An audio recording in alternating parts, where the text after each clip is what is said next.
Вот такая у меня палаточка новая с юбкой.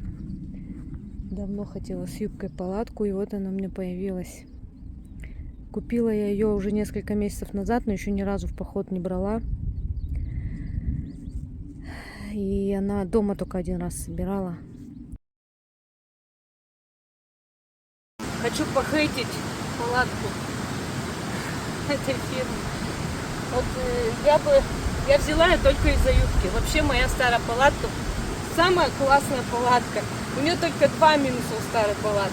Это нет юбки и вес. Все остальное идеально, ну как по мне. В этой палатке нет верхнего кармашка, чтобы туда можно было что-то складывать. Но это исправимо, я это потом исправлю. Но самое главное, это вот этот ужасный вход. Он расстегивается сверху. И чтобы залезть в палатку зачем-то, что-нибудь достать. То есть вот так вот недостаточно открыть, иначе ты ее будешь рвать. Тебе нужно весь вход открыть и потом только залезть. Получается такой зазор огромный. И сразу же туда летят. Все, понимаете, да? Мухи, комары, подволоки, все сразу там. В моей старой палатке открывается вход вот так. Оп, и вот так. Вот здесь только держится на таком коротком этом. Это очень удобно. Можно снизу немножко приоткрыть и залезть. Я не знаю, кто придумывает вот эти конструкции, но это реально кошмар. И у тента тоже неудобный вход. Он расстегивается посередине. Это тоже неудобно. В итоге получается, что в палатку залезть, это просто кошмар. Зачем-то залезть. У моей старой палатки открывается тент сбоку. И это очень удобно. Вот такие дела. Короче, захейтила я на Турхайт. Ну реально, я людям не советую никогда всякое там покупать. И говорю всегда все как есть. То есть, если мне нравится, я так и говорю. Нет, значит нет. Вот, видите, вход посередине. Вот так вот он натянут, да, и получается он вот здесь расстегивается. И еще ко всему, чтобы откинуть одну шторку или другую, нужно постоянно с колышка снимать часть. У меня вот в старой палатке сбоку просто расстегивается, и не нужно ни с каких колышек снимать. Очень удобно. Палатку вообще бракую, у меня вот на спальник набрызгалась в нее. Короче, моя старая намного лучше палатка.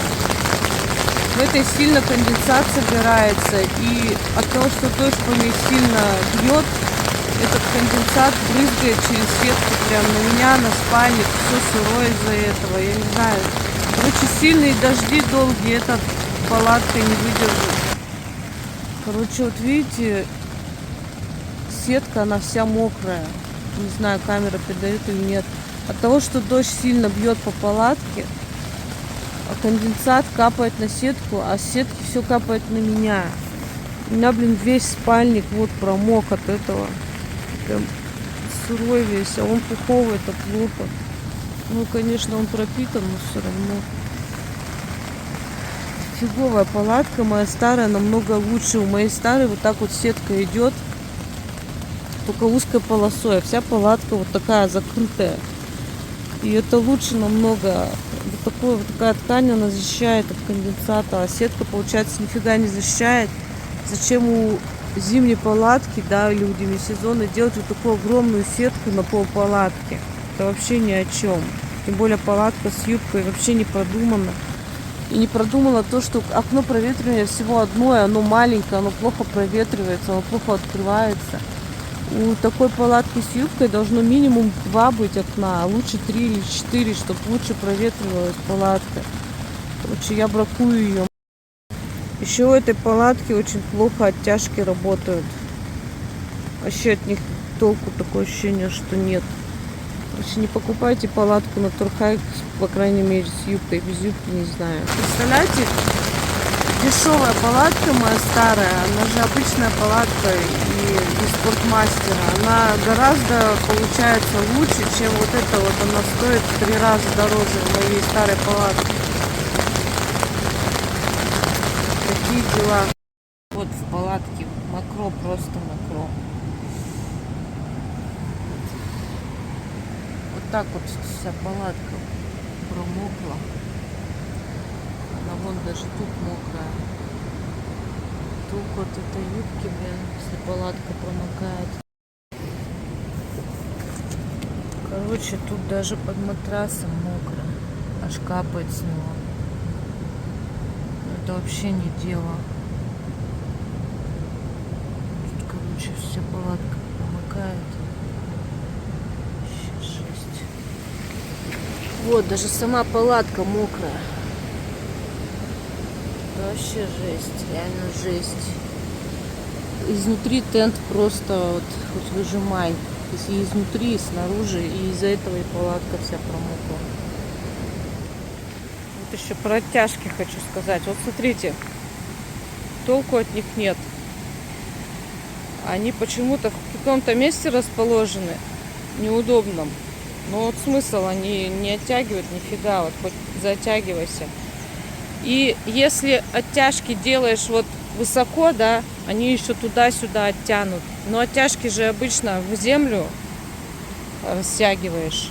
И получается, когда тянешь вниз, она вообще нифига нормально не оттягивается, она прижимается наоборот. Тент прижимается вот к дуге. Это вообще что попало сделано.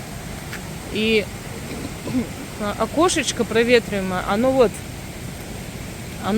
вот так вот, например, оно должно быть. Оно, получается, провисает и чуть ли не прилипает к палатке. То есть толку от такого проветривания и проветривания всего одно окошко, это минус большой. И вот с этой стороны тоже оттяжка. Я ее не стала оттягивать, потому что не вижу смысла. Ее оттягивать надо вот так вверх. Ну кто вверх будет оттягивать? Тогда она оттянет палатку. А если к земле, да, как обычно это делается, то есть она вот что будет. Вот так вот будет. Или вот так вот будет, или вот так. Что попало? Она не оттянет палатку, она ее прижмет. Китайцы, что поделать, что с них взять? Вот здесь, например, к палатке прилегает тент. В общем, когда я ее натягивала, да, дождя же не было, я ее натянула, она как по струнке была. То есть сильно прям натянута. Дождь пошел, влажность высокая, палатку всю скорежила. Вот видите, она вся съежилась. И она провисла, получается. То есть как ее не натягивать в сухом состоянии, что она чуть трещать не будет. Она когда намокает, влажность высокая становится, и она вот начинает вот так вот проседать, провисать. Но вообще я не знаю, что это за ткань такая. Короче, вот такая вот ерунда. Не покупайте палатку на Торхайк.